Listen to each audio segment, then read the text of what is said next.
ច្ចុប្បន្នប្រទេសកម្ពុជាយើងមានការរីកចម្រើនផ្នែកហេដ្ឋារចនាសម្ព័ន្ធហិរញ្ញវត្ថុក៏ដូចជាមានកំណែនៃការប្រើប្រាស់ប្រព័ន្ធបច្ចេកវិទ្យាទូទាត់គួរឲ្យកត់សម្គាល់ក្នុងដំណើរឆ្ពោះទៅរកសេដ្ឋកិច្ចនិងសង្គមគិច្ច Digital របស់រដ្ឋាភិបាលនិងដើម្បីជំរុញឲ្យវិស័យធនាគារនិងហិរញ្ញវត្ថុនៅប្រទេស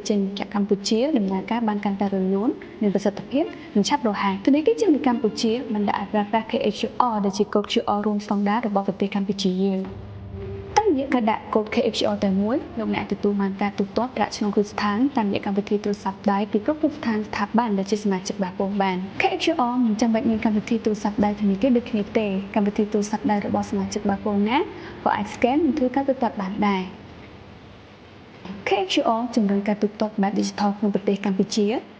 KHQR តែមួយសម្រាប់ទាំងអស់គ្នា